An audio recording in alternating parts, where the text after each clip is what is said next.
Mr. Caruso is a visionary business innovator, civic leader, philanthropist, and the developer of the iconic Grove Shopping Center and the host of our event this evening. He joins Dean Jack Knott for a conversation that we hope you'll find interesting about Los Angeles as a great American city. We thank Mr. Caruso for his great service to the University of Southern California and to his service to the Price School. My name is Kevin McCarthy. I'm the president of the Price School Board of Counselors and past president and chair of the Athenian Society Leadership Council. The Athenian Society is the Price School's premier philanthropic support group.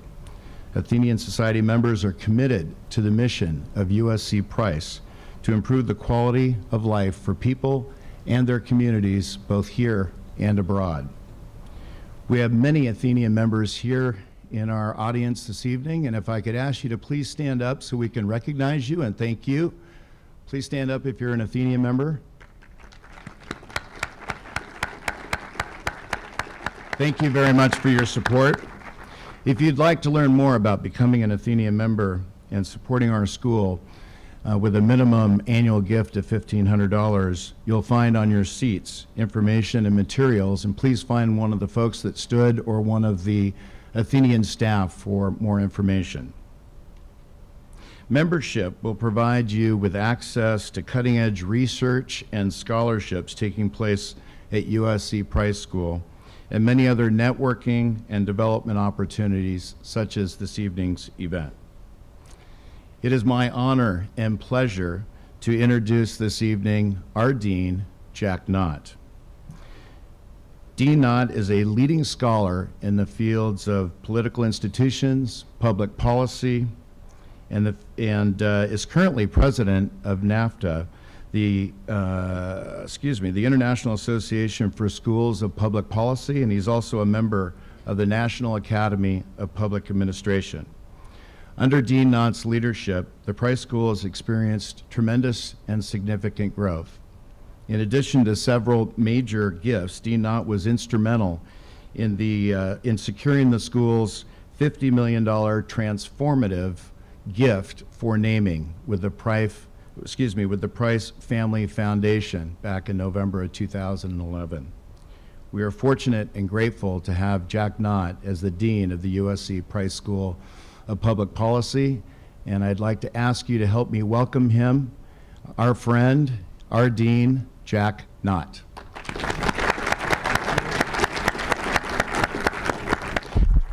Thank you very much, Kevin. Good evening, everyone.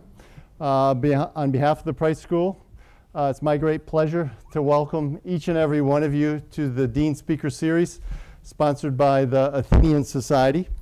And it's wonderful to have you join us here this evening at The Grove. You can see what a beautiful facility this is for tonight's conversation with Rick Caruso. I'm very pleased to say that our Athenian Society Dean Speaker Series is now in its 6th year. Time flies. I'm surprised that it's already 6, but it's in the 6th year. And these events have really enabled us to help promote and foster dialogue on key societal issues. This year, the focus will be on the great American city by exploring the challenges and opportunities facing American cities today. We hope to facilitate discussions about the development, sustainability, and growth of what makes cities great. We seek to influence the development of more livable and dynamic metropolitan areas that have economic growth and opportunity, culture and recreation, healthy living, and a distinct sense of community for the residents. Our school has expertise in the diverse, interconnected areas that make a city great. These include governance, healthcare, housing, transportation, nonprofits and civic engagement, employment, urban development, and real estate. And these are the areas that our faculty work in and do study in and educate our students. And they're also the areas that our alumni work in. As one of the oldest and most highly ranked schools of public affairs in the nation, we are committed not only to outstanding research and very high quality education, we're also committed to making a difference in society through our work and engagement in communities here and abroad. Tonight's conversation centered on a key component of development and the life of a city such as Los Angeles, and it's also a major focus of our school, and that is real estate development. Our Dollinger Master of Real Estate Development degree program is widely recognized as one of the top programs in the country. We house the leading research institute in the Luss Center for Real Estate, which takes academic scholarship and translates it into the community of practice. Our real estate faculty are well-known researchers and educators who have testified before committees in Congress and the Senate, as well as having been cited by the Federal Reserve Chairman of the Federal Reserve Board. And our students have gone on to become top industry leaders in Southern California, the nation, and the rest of the world. So tonight, we have the distinct privilege of hearing firsthand from one of the most influential figures in Los Angeles business community and the real estate industry. So we are thrilled to kick off our Dean Speaker Series with Rick Caruso, whose company, Caruso Affiliated, owns and runs the Grove and several other significant properties. And speaking about the Grove, some of you may have noticed that in the center stands a spectacular bronze statue depicting two angels in flight. Crafted by famous sculptor de L'Esprit, the statue is called the Spirit of Los Angeles. It serves as an enduring symbol of the limitless opportunities that LA offers. So LA is an enormous, complex, vibrant metropolis. And as we look ahead, it is imperative that our city adapt to the changing industry, business, and employment landscape, as well as to transportation, healthcare, and land development. So given the importance of these issues, we're very proud and pleased to convene a conversation on the future of Los Angeles as a great American city. So now I'd like to introduce our distinguished speaker, Rick Caruso. As was mentioned, he's an innovative entrepreneur, dedicated philanthropist, civic leader, and also a great Trojan. Throughout his career, from his business and professional achievements, as well as his exceptional record of service, Rick has shown remarkable multidimensional skills and a strong ethical values. Rick is the founder and CEO of Caruso Affiliated, one of the largest privately held real estate companies in the United States. It manages a portfolio of outdoor retail, residential, entertainment, and industrial properties nationwide. Here in Southern California, Caruso Affiliated owns and manages properties that I'm sure you're all familiar with, including the Americana at Brand, the Commons at Calabasas, the Promenade at Westlake Waterside, at Marina Del Rey, and of course the Grove. Beyond his business endeavors, Rick has also been deeply committed to public service. He is past president of the LA Police Commission and former commissioner for the Department of Water and Power.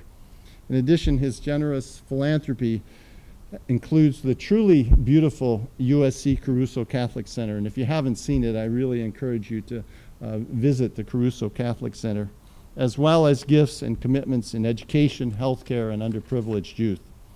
So for all of us at USC, Rick is a familiar face, given his service on the USC Board of Trustees and as a member of the USC Price Board of Counselors. And in 2007, he received our school's prestigious Guardian Award in recognition of his outstanding contributions to the community.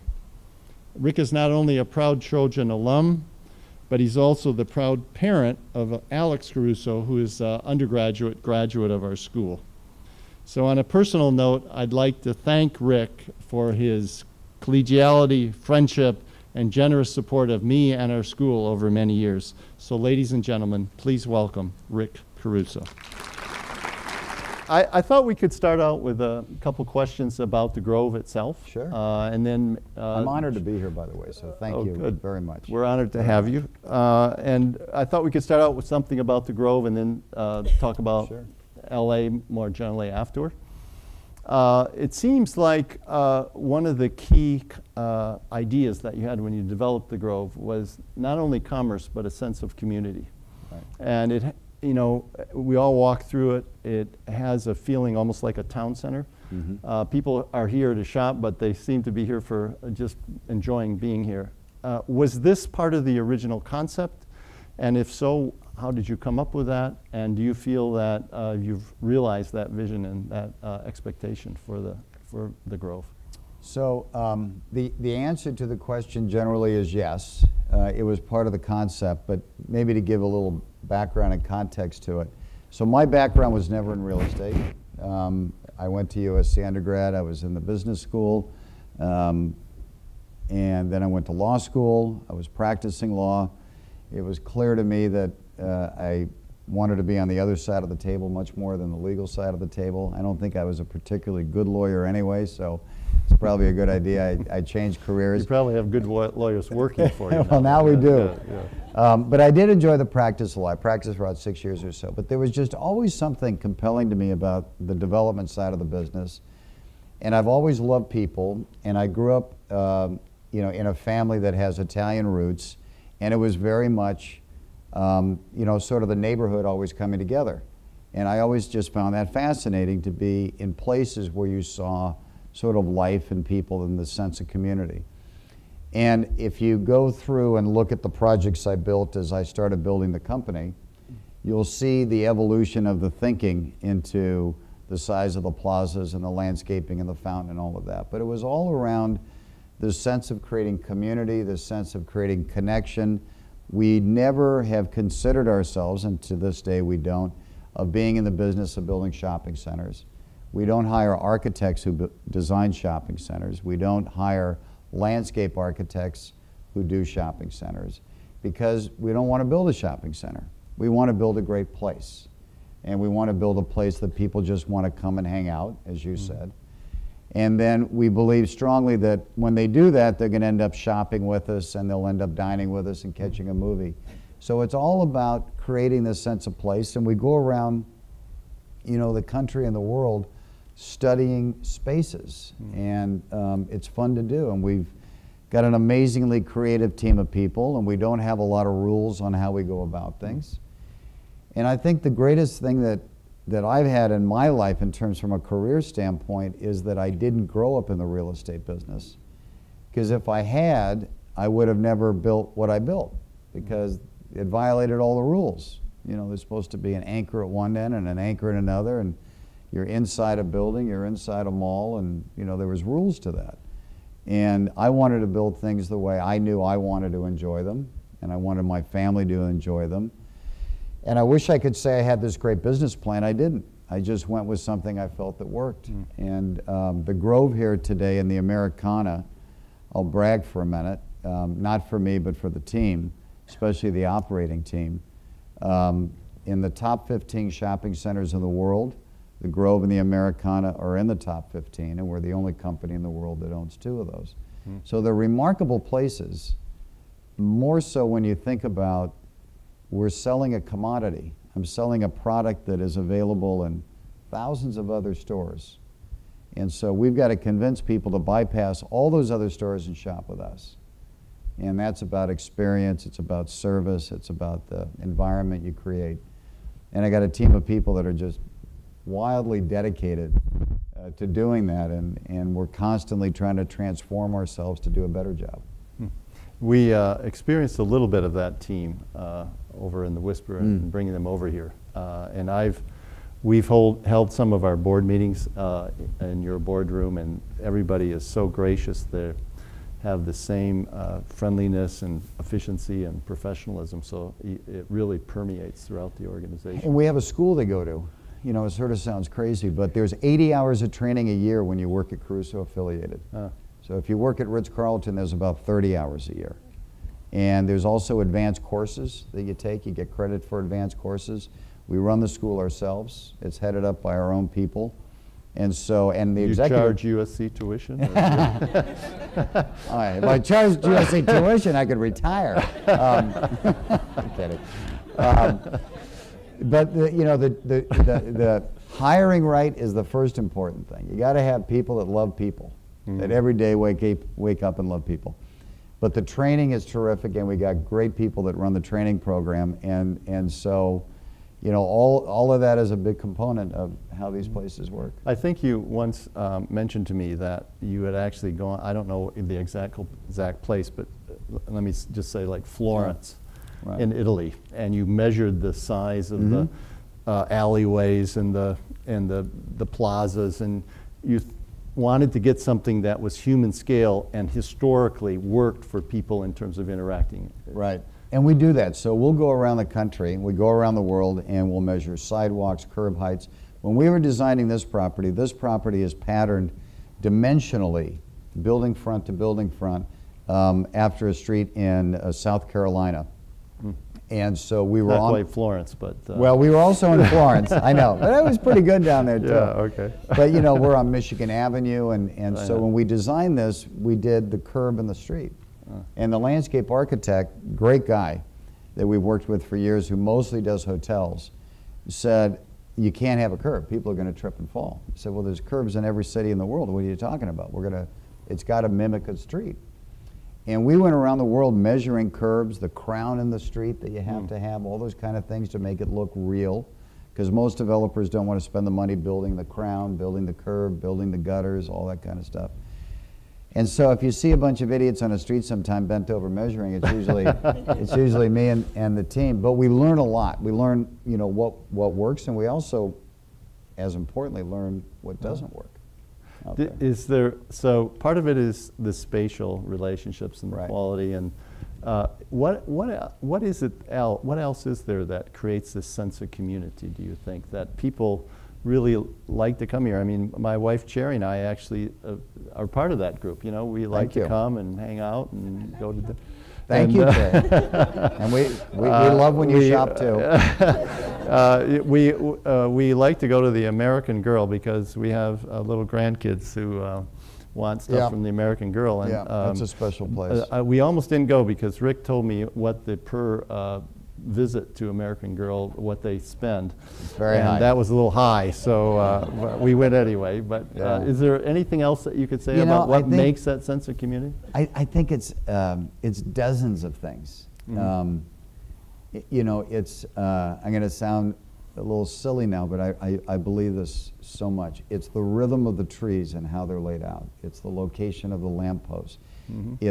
It's the size of the trees. It's the look of the architecture. It's the fact that everything is built for real in scale. It's the size of the space. You know, all of us have been in a space that either feels too big or too small, right? It's the energy that's created. It's the music that's behind it. It's what you smell. There's a reason there's citrus that's planted in the pots and all those things. And it's layers and layers and layers. And if we do our job really, really well, you never notice any of it. Right. It hits your brain. You feel it, but the most important thing that we do is try to put people in a better mood. We want to transform people, and we studied for years, I did, the old movie theaters, right? Paramount, Warner Brothers, the old movie theaters, and they did something really interesting. They always had a gate that you entered through. There was always an archway or a gate, just like at Disneyland, right? And you go through that because physically and psychologically, you're in a different place. And so we spent a lot of time, how do you transform that you're now in a different place? You can leave your worries behind. Now, we also do that selfishly, because when you're relaxed and in a better state of mind, you spend more money. Which is true, you do. When you're in a rush, you don't. So we're trying to slow people down also. So one of the underlying tenets that we have in our company is we'll say, and I'll ask you, what is the one thing you need more than anything, but you can't buy? Time. And so every day, if I can give you back time, I end up getting an emotional connection with you, right?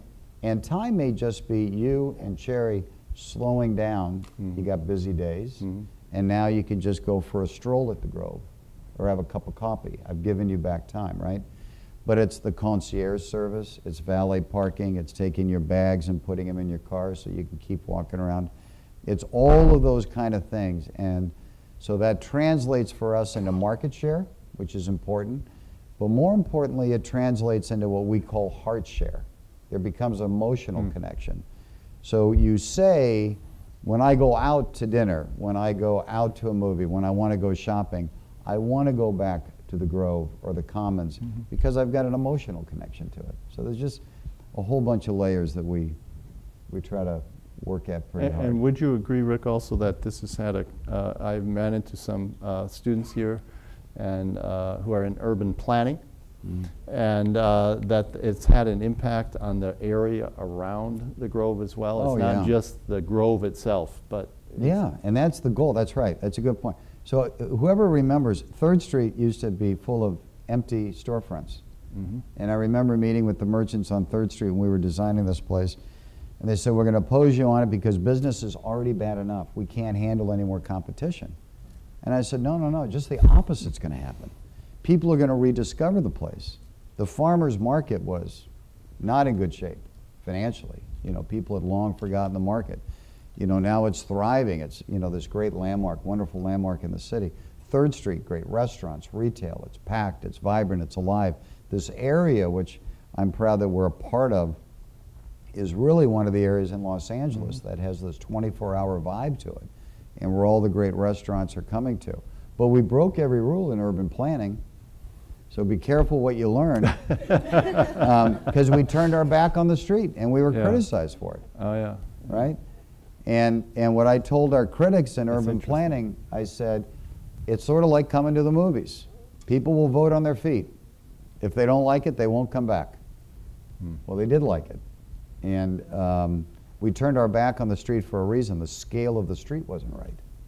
And it's interesting, the trolley had such a dramatic impact connecting the two that retailers want to make sure they're adjacent to the trolley line, which I would have never guessed. So, I mean, a lot of interesting things we learned. You know, some worked, some didn't, but. Now, you mentioned the trolley. Yeah. And I think you have some expansive plans for the trolley. I've heard rumors that you actually want to connect the trolley to LACMA and extend it. And I want to know if that's true and where you got that idea. And you know, if it is true, I would encourage you to try to connect the trolley to several other places in the city. But well, we're going to start with that. We're going to start with that. What is the goal here? So here's the idea. I mean, first of all, God bless the state of California. We had to license that as a railroad. It's actually the smallest railroad. It is regulated by the Public Utilities Commission. I own 2 railroads in California. I own this, and I own the one at the Americana. No kidding. That's great. But the idea is this. Do you have conductors and everything? We have conductors, fully trained. It's fully trained, fully operating licensed railroad in the state of California. Here's the idea. We have a trolley out here that literally every year millions of people use, right? Millions of people go on that trolley. The trolley doesn't go anywhere. It doesn't go anywhere. It goes about the trolley to nowhere, not the bridge to nowhere. It goes 1,600 feet. It goes 1,600 feet. It was designed, the idea behind the trolley was to make a physical and psychological connection to the market. I wanted to celebrate the history of the market. I wanted the Gilmore family, the Hilty family to realize how important we took that market to be as a connection to the Grove. We didn't want to turn our back on it. But the trolley doesn't go anywhere. And so I tell people, can you imagine if the trolley actually went somewhere? How popular it would be, right? And so we came up with the idea, why don't we connect it to LACMA? LACMA is a great asset to this city. It's a wonderful place. They're doing great things. Michael Gowan is a genius down at LACMA. And by the way, the Purple Line is going to be coming up on Wilshire and stopping right at LACMA. So you could get off the Purple Line, you could hop on the trolley, you could go through LACMA, wind through, however the route ends up going. We got a couple of different routes. Pop up through here, and actually the employees of CBS or the people coming to watch Dancing for the Stars or The Price is Right, which is filmed right behind us, and then maybe, just maybe, people will see the popularity and say, to your point, now let's connect it up Fairfax and go into West Hollywood and start a route. Because I think every great city has a street trolley, has a streetcar. Vienna, San Francisco, Seattle, Portland, they're everywhere, right? Why we choose to build a tunnel and put people underground, I'm not sure. But that's what we do in the best weather in the United States, we're putting people in a tunnel.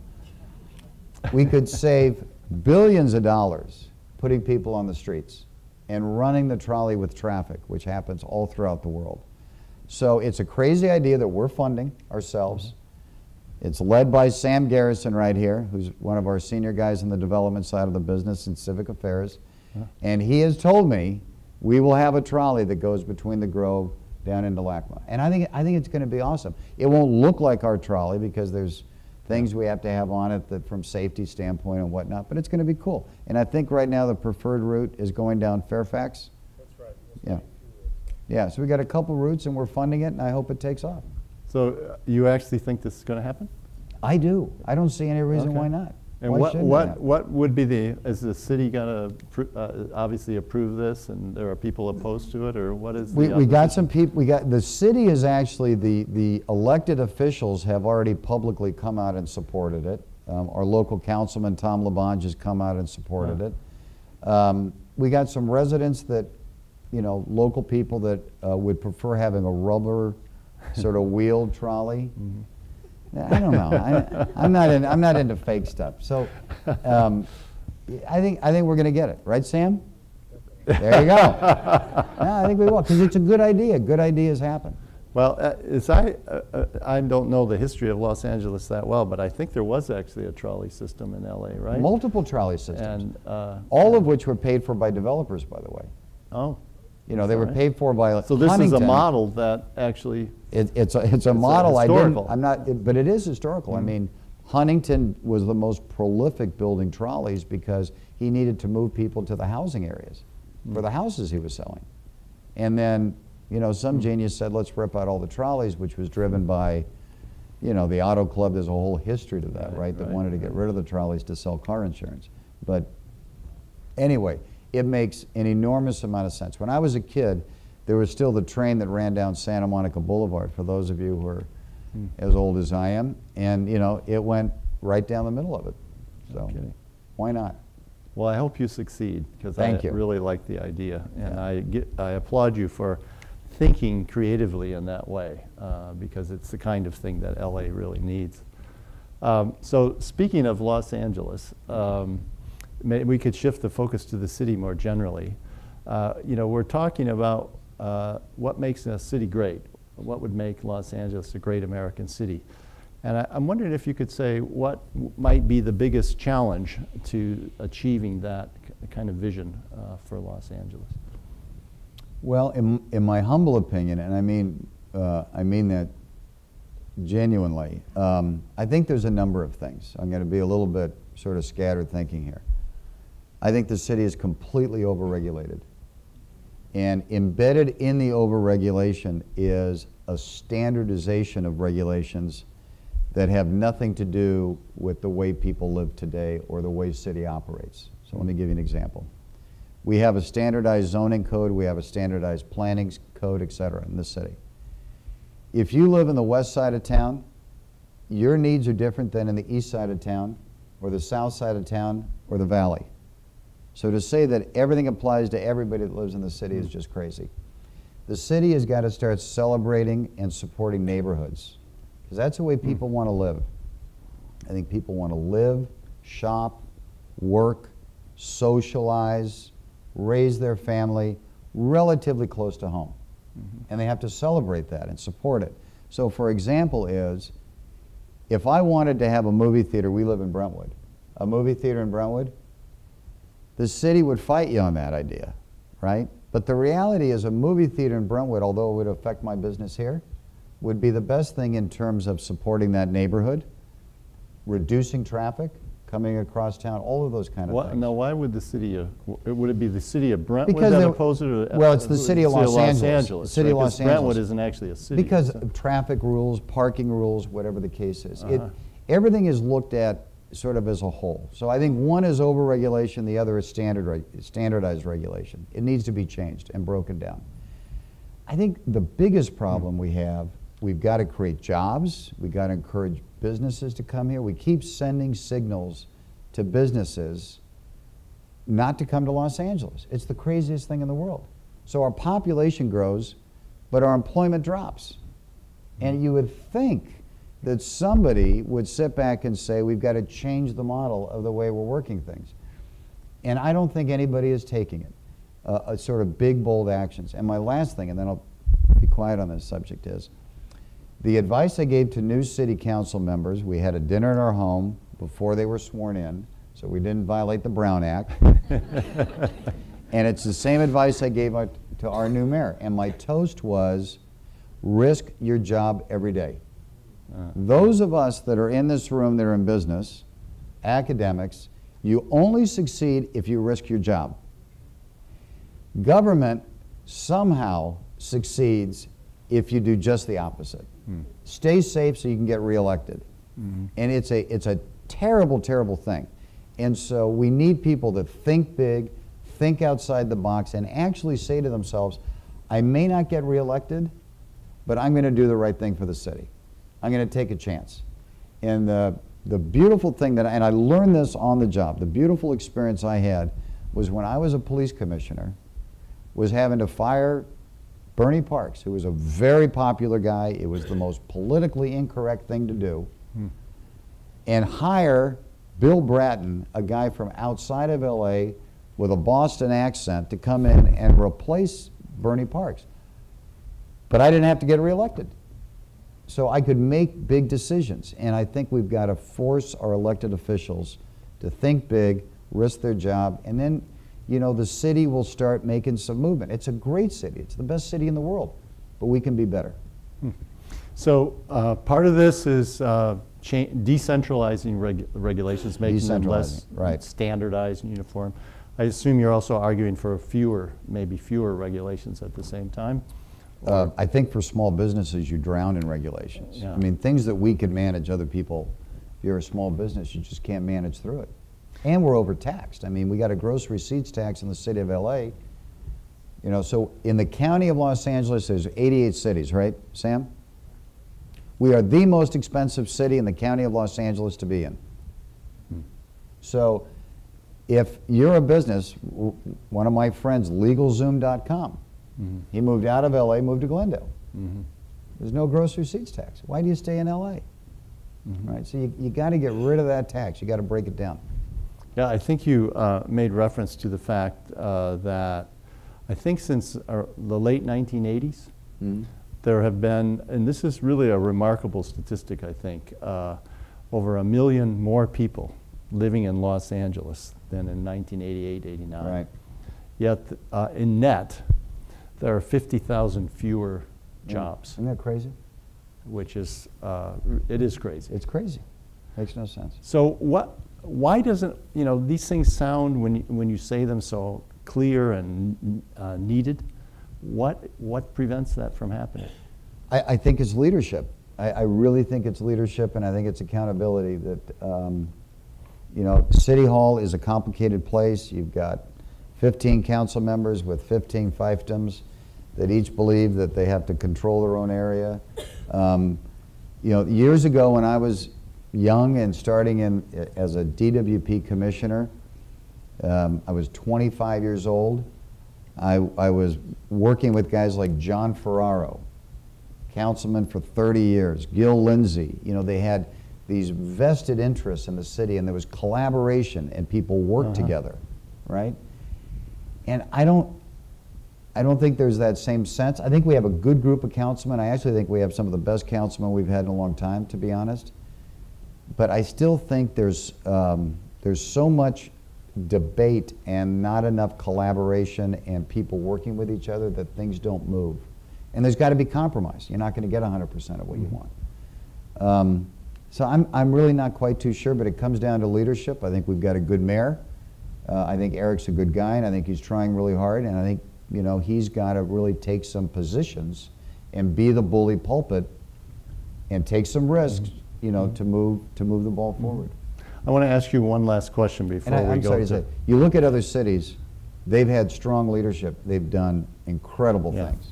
I mean, like New York, or look at I mean, Michael Bloomberg, my God. I mean, he's the best at it. You even look at Chicago with Daley. Some people like Daley, some people don't like Daley, but he did a hell of a job. Both in that Dalys, city. especially Both the younger Dalys, that's Daley. right. Yeah, You know, but they Oh, that's took right. big chances. That's right. There's one other dimension of this that I find fascinating, and you got you got Silicon Beach happening. Yeah. I live in Santa Monica, and Yeah, you can it's great. experience that. The downtown, I just ate breakfast at Bottega Louis. That's a Yep. pretty cool place, and Yep. things seem to Great be happening place. there. You got neighborhoods like Boyle Heights even that are doing well, Right. and Echo Park. Right. What explains that, and are you involved in that at all in some way? Well, I think we're involved in it sort of tangentially. I mean, I've looked at downtown, and I probably missed the market. Downtown, it's a pretty overheated market right now. But we are looking at downtown. We actually had a meeting tonight about some things going on in downtown that we're looking at, or in the Arts District. I walked it the other day, which I think is a very cool area. Boyle Heights I know well because my dad grew up in Boyle Heights as a young, since he was born. I really do believe this. I think there was a fundamental shift in the United States at 9/11. We were under construction on this property at 9/11. And I think the fundamental shift was that for the first time in American history, we were bombed on our soil. First time. And I think it shook us to the core that all of a sudden, knowing your neighbor, a sense of community, being around people, a sense of safety became important. I think that's just basic human nature. That, we were very much sort of moving to the suburbs, having our own backyards, all those kind of things. And I think even today, the line I use with people is, the internet today has connected us to the world like never before, but at the same time, it's disconnected us from our neighbors like never before. Mm-hmm. We spend more time looking down on a screen than we do looking over the fence, inviting somebody over for a barbecue or a drink. And I think there's this internal urge to reconnect. So neighborhoods, and that's why I want this city to celebrate neighborhoods, become more important, and there's a vibrancy to them. Downtown now has a vibrancy, and people want things that feel real and organic and they can hold on to. Mm-hmm. And I think that's why people are going back to that. But even in our neighborhood in Brentwood, there's new retail opening up and restaurants, and the streets are alive, right? And that's, there's a whole other dynamic going on with traffic and everything else, but I think it's great, and we want to tap into it. I think the Grove in many ways has proven that walkable areas work, being outdoors works, and to me it's thrilling to see. I walked around the Arts District, I was blown away by what's happening down there. I think it's very exciting stuff. Great. So I think have a lot of people here who would like to ask you a question, Rick, besides Sure. me, so we're going to open it up. Yes, sir. So how about 120 seconds on site selection for the Grove and property acquisition, and then followed by what did you learn not to do when you opened the Grove? Site selection was really driven by we were just finishing up Calabasas, and this opportunity, I heard a rumor might be out here with the Gilmore family, because this was all part of the remnant of the dairy farm that they had for years, 4 generations. I just came and met with Hank Hilty, and he was down the road with another deal. He said, I'll give you 2 weeks to propose a site plan. We scrambled. We had never done anything this large. The truth be told, I couldn't afford to do it, but I figured I'll figure out how to do it once I have the deal. Is that what we should tell our students? I think you do. I think you just do it. I think it's the Nike thing. I think you just do it. Yeah. We figured out how to do it. Yeah, okay. And so the site selection was really driven by demographics. I knew there was a lot of people with a lot of wealth with nowhere to go, and that I could tap into that. The rule, if you looked at rules, would be don't come here because there's no freeway access, the traffic was terrible, and a lot of people said it was an old, antiquated Jewish area, nobody else is going to shop there, which I just thought was silliness. What I would do differently is that I would have bought as much as I could around me on 3rd Street and enjoyed the value, the rise in value. The homes in the area have increased dramatically. The retail has increased, restaurants. We tried to do that in Glendale to some extent, which we did, but the market moved very quickly, like when we announced Glendale. But it's all about demographics, education levels, household incomes, density, and then if you deliver something that's really great, they come. Pretty simple. And as far as any mistakes during the development, anything you developed differently here? You know, I wish I would have been smart enough to probably add housing like we did. The number one request we get at the Grove is, can we live here? That's why we have housing at Americana.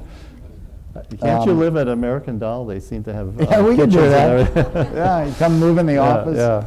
Yeah. In terms of layout, I mean, there's always things you say you would do better or whatnot, but we're pretty happy with it. We're really pretty happy with it. I think the housing would be the one big thing that I wish we had. Did they ever consider student housing as part of it? We have. I like the idea of student housing. We actually have a site that Sam is working on down near USC that we've thought about doing student housing. We like reinventing things. I mean, we don't invent anything, right? We just try to make things a little bit better. It's sort of like the Steve Jobs model. Not that I'm Steve Jobs. I'm not suggesting that by any stretch of the imagination. But I learned from him that he never invented anything. He just made things better and then convinced you needed it, right? That's what he did really well. Never invented a thing. Yeah. But was brilliant. So the idea of taking student housing and making it better, I'd like to do. I really would like to do. We got to find the right site. We don't necessarily want to compete with SC, but we think there's a market for some different kind of housing down there. Do you have some concept of how to make student housing better, or are you still working? Yeah, I think generally just student housing should be better. I mean, there's an assumption in student housing that the rooms can be really small, the windows can be really small, the corridors can be really ugly. I mean, why not make it nicer and make it more enjoyable and make it livable? You got students that are working their tails off all day long. I think they should come a place that's got a really great gym and a really great pool and indoor dining, and why can't you have room service? I mean, we do room service in our apartment. We do, but why not? If you can go downstairs and order a burger, why can't the burger be brought up to you if you're busy studying, right? Interesting. And why not just change the paradigm of how people live as a student? Was there ever a project that I thought was doomed to fail, that we started out and we were able to turn it around? I've never gone into a project that I thought was doomed to fail. Obviously, I wouldn't do it. Our company is really straightforward. There's no outside investors, there's no outside shareholders. So everything is on my balance sheet. So every decision I make impacts me, not somebody else's money. So I try to be very careful. We did a project out in Thousand Oaks at the urging of the city of Thousand Oaks, our third one called the Lakes. They were trying to stimulate development in the downtown area next to the Civic Arts Center. And I never really liked the real estate, and I never thought it was a great retail location. But I did it because the city had been great to us on 2 other projects, blah, blah, blah, right? And so for about the first 5 years, it did just sort of okay. And we spent so much time thinking about how we reinvent it, et cetera. Now we've got that place, it is cranking. We've just turned it around. But it took a long time to do it. So a lot of times with the best intentions, things don't work out as well as we want them to. But I mean this with all sincerity, we got an amazing team, and we just don't give up. We've never sold anything we've built. We never will. We've never sold anything we bought, with the exception of one thing, and I've kicked myself that I sold it. So I learned my lesson on it. But that was the one place that we sort of struggled. On being mayor, I really wanted to do it, to answer your question. We had commercials cut. The announcement date was going to be November 9th. The speech was written. The team was put together. Sam Garrison came to work for me because he was going to be the chief policy advisor. He wasn't going to be in the development department. And the company was ready to go, and we were ready to go. I thought the family was ready to go. And 2 weeks before the announcement, we have Sunday night dinners as a family, and our pastor, a guy named Lloyd Torgerson, always joins us. And Lloyd turned to me and he said, "Are you going? Are you going to do this?" I said, "Yeah, November 9th, we're going. We're done." And we've talked about it as a family for literally 18 months because we had done so much research and everything. And one of the kids says, "Really, Pop? How's our life going to change? What's going to be different? Are we still going to be a family? Are we still getting together this often? Are you going to still be home at night?" And it really hit me. And then all the kids started asking really legitimate questions that I thought they were all comfortable with, and I thought I was comfortable with. And I left that dinner, and I spent about 4 or 5 days thinking about it, really weighed on my mind. And I said, you know what, more important to be a dad. The mayor's race comes around every 4 years. I get to be a dad once in my life, and we'll postpone it. And I came to an office, and Sam was part of that meeting, and everybody ran in the room ready to go to, okay, we're going to redraft Rick's speech. And I broke the bad news, and it broke my heart because I knew I let a lot of people down in the company. But it was the right decision to do. So I've never regretted it. And one of these days, I'll show you the commercials we cut. I still have the passion for it because I like to do what I did at the police commission. I like being professional, but a little disruptive. That's what I tell people in the office. We should never get comfortable. It's always good to be a little bit uncomfortable. It's always good to wake up in the morning a little scared, worried about getting things right, getting things done. So I'd like to get into City Hall. I'd like to disrupt it a little bit. I think it'd be fun. I think it'd be fun. And hopefully some good things come of it. But you know what? There may be an opportunity, there may not be. Time will tell. We'll see. You know, Rick, I thought that you were going to mention when asked about something that would be difficult to develop, the property, the hotel property just south of Santa Barbara. Montecito. We're starting that in June. Yeah, because Yeah. I know some people that are on our board that live near there, and I know there have been several prior attempts to develop that, none of which succeeded. Right. And it sounds like you're going to be able to go forward with it. Yeah, we start the Miramar. It will be our first hotel project. We started in June. It will be opened up for business June 7, 2017. Huh? Yeah, we're really excited congratulations. about that. Yeah, really excited about that. That's great. Hi, thank you for your time. Thank you. I first want to applaud you for your personal philanthropy in working with low-income communities and other populations of need.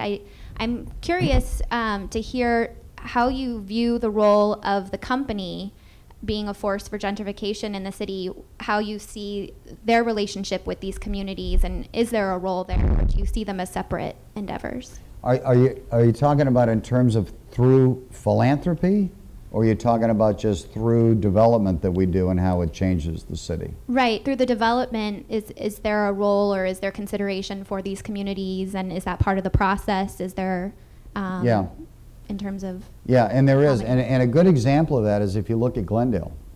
I mean, people, when we announced Glendale, people said, what are you talking about? Why would you ever go into Glendale, right? You got Pasadena, Pasadena's the place, nobody goes to Glendale anymore. You know, it's only an Armenian town. It's like, you know, when people said this is only a Jewish part of town. And we went into Glendale. That whole town has changed now. So if you go back, the Americana's been open 6 years. If I said to you before we built the Americana, there's going to be a Tiffany's, a Bloomingdale's, a David Yurman, a brand new Nordstrom. We just opened up Diane von Furstenberg yesterday at that center, Michael Mina, all these things. It's going to be in the top 15 in the world in terms of sales. There's a Barney's, Apple. I mean, you'd say, you're crazy. What are you talking about? And what it's done is it's enlivened the whole street of brand. Young professionals have moved in. In our residential there, the average household income of the residents that live in the apartments at the Americana is $400,000.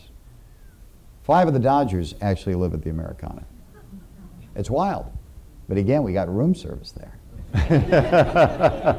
And we just took 16 units and redid them and made them much more upscale, similar to what we built at 8500. The average market in Glendale is about $250 a foot for an apartment, $275. We were running about, I think about $340, $350 a foot. People are paying a premium. The new units on average are going out at $6 a foot. People are paying $12,000 to $15,000 to live at the Americana. And so it's a whole new group of people have moved into that town, and it's fantastic. So we love playing that role where there's new development now that's happened, new residential, new retail, restaurants have come in all around us and just changed that city. It's great. So we do play a role. But I think we do also hopefully through philanthropy. I think what we're trying to do down in Watts and what we will do with our program in Watts, I think eventually will change that whole part of Los Angeles. That's the goal. Could you say a little more about that, Rick? I was going to ask you about that, the Operation Progress. Yeah, so they've invested there's a several group million called in. Operation Progress. In fact, again, this is part of Sam. Sam's actually the only guy that works in the company. Sam's got a lot going on. But there was a program down there called Operation Progress. I'll be real quick. The cops formed it. LAPD formed it.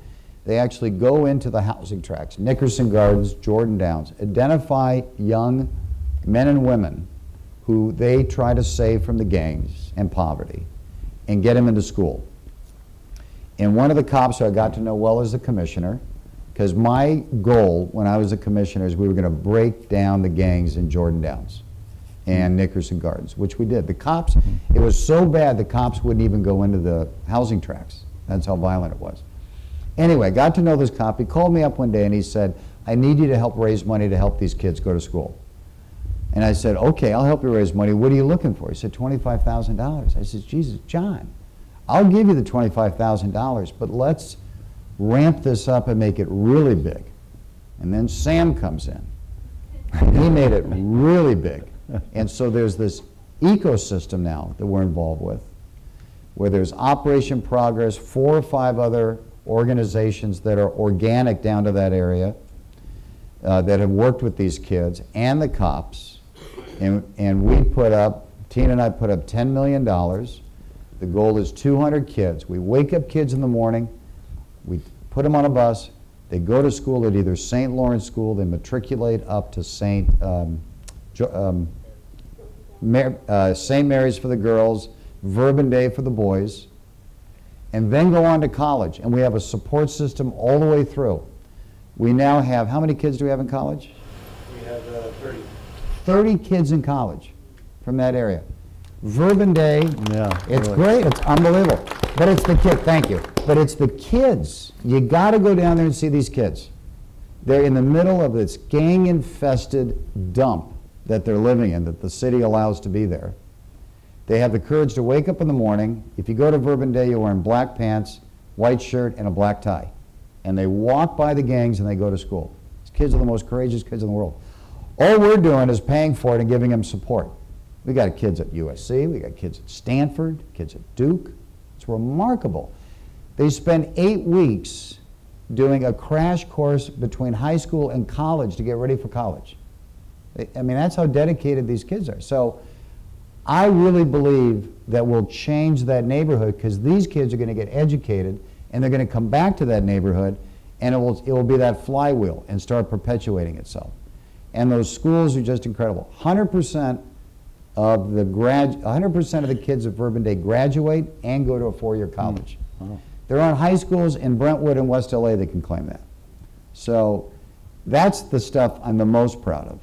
Is I love the Grove, I love what we do on the development side, but I love more that I can make money doing this and go down there and support a bunch of people that really make a difference in the world. So it's cool stuff. Yeah, Yes, that deserves a round of applause. That's Sam Garrison. Makes me look good with that stuff. I don't know, Sam, if you've ever met my wife, Cherry, but my wife, Cherry, is the chair of, what is it? Of the Good. Jordan Downs Committee, so you might want to Fantastic. connect. That's great that you're down there doing it. Cherry spends a lot of time in Jordan Downs working there as well. Great that you're down there doing that. Do we have a? I think this Yes, gentleman right right here, here. yes. So here at the Grove and at the Americana, there's this kind of manufactured street that works. With the redevelopment zones, redevelopment agencies rather gone, it seems like there's this huge opportunity to take real streets in areas that really need to be redeveloped and create this type of environment there. Do you see that as an opportunity for a company like yours, or is that something that's just really a dream? No, 100%. We're doing it. Pacific Palisades. We bought the whole street, Swarthmore. And we're going to be announcing probably in about 6 weeks our plans for it. But it's the street that connects to Sunset in the middle of Pacific Palisades. We were able to buy both sides of the street and the parking and everything around it, looping down to Sunset. We just bought the mobile station on the corner, so it all connects. And so for the first time, we have an opportunity to take a real street and reinvent a real street, which is really cool for us. And so, you know, I told our team, I said, in order for us to transform that street, we have to first transform ourselves on how we look at things, how we do things, how retail is changing because it's so evolving, what retailers we want to do business with, what the stores look like, how technology. We're working with Jack Dorsey, you know, started Twitter and Square, and he's coming up with the backbone from a technology standpoint of how you'll interface with the stores and how technology will interface with you in a meaningful yet, you know, not burdensome way. And anyway, we'll announce that plan probably beginning in December. Well, I'm a councilman in Altadena, and I'd like to invite you to Altadena. Let's go. Let's go. I'm ready. I love that part of the world. That's a great part of the. That's a great part of this area. So I'd love to do it. You know, I'm in. Thank you. Rick, we're about out of time here, but I wanted to finish with a question that is, there are a lot of talented people and a lot of young people in the audience. And I wonder what advice you would have for them for getting engaged in the civic life of the city, as you have done. Do you have any advice for our young people here? Yeah, you know, I think for I was really lucky that I got, if I can take 2 minutes and tell you the story, because it's a funny story. So I'm at USC, I graduate USC, I go to law school at Pepperdine, I graduate. When I was at SC in the fraternity, there was a advisor we had, you know, a dad, former fraternity member. And he took me out to lunch one day. And he goes to pay the bill and he opens up his wallet and he's got a badge. And I said to him, I said, that is the coolest thing to have a badge. And he was a lawyer also.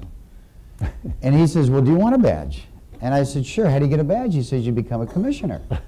I said, well, you know, at 25 and a badge, that would be really fun in town. I could have a lot of fun with that. Anyway, long story short, he convinced Tom Bradley to appoint me as a commissioner. And I became the commissioner of Department of Water and Power. My first meeting, I was scared to death. I walked in a room with a bunch of managers that were older, that had worked there longer than I had been alive. And an amazing organization, DWP. But I got to see how government worked. I got to see how being involved in civic affairs worked. And even whether it's that or whether it's involved in Skid Row that we do stuff or down at Watts, I think what it does for you, it broadens your world and it makes you not only a better person, but I think a better business person because you have better perspective and you have better balance. And the best gift it's done for me and my family is all of our kids go down to Watts and Skid Row and they work. You know, my wife was all freaked out because my kids were going to St. Lawrence School, which you know where that is, Cherry. It is the highest crime area in Los Angeles. There's this little Catholic school that is a little slice of heaven, but it's the highest crime area. But they go down there and they learn humility and they realize that kids with nothing come to school with a smile. Puts you in perspective. So I think as a business person, you're only going to get better if you get involved in civic affairs from a government standpoint so you learn how government thinks, which is completely different the way that you're going to think. And hopefully you can bring that to government to change the way they think. And also to be involved with parts of our city that really need help. Because you really, like I said, you gain a perspective. So I would really just donate your time. Don't worry about donating money. If you don't have money, that's not the most important thing. Just get involved and donate your time. And we do it in our company. We have mentors that people donate their time down at St. Lawrence or Bourbon Day. We have kids at Bourbon Day that work in our office that come to work every day dressed up, have a great sense of pride. I think it's just the greatest thing in the world. And I think if you need help getting involved in something, literally call me or call Sam because we're involved in so many things. We've got this program on Skid Row with Para Los Niños. And in the middle of Skid Row, we've been involved in that for probably 20 years now. Is the school that from 6 months to 6 years old, the parents drop off their kids that have to go work. And these kids are amazing, and these teachers are amazing. I had my birthday down there. It was really the best birthday I had. We closed Skid Row, and for the first time, we steam cleaned the whole street, and we put out a carnival for the kids. It was the best. It was the only time Skid Row's been really, really clean. But it was the best. So I don't know. I could go off on it for too long and I'll spend too much time. But I really encourage people to do it. It's great stuff. Well, I want you to join me in thanking Rick for this very insightful discussion. Thank you very much. Jack, thank you for having me. Thank you so much. Thank you very much. Thank you very much. We hope to see Rick as mayor someday, but we really appreciate his ideas, both in philanthropy as well as in business and real estate. And I also want to thank all of you. You are so critical to the success of our school, especially our Athenian members and the leaders of our Athenian society. And thank you for coming and participating in this discussion about how to make Los Angeles a great American city. Thank you, and have a good rest of the evening. Thank you, Jack.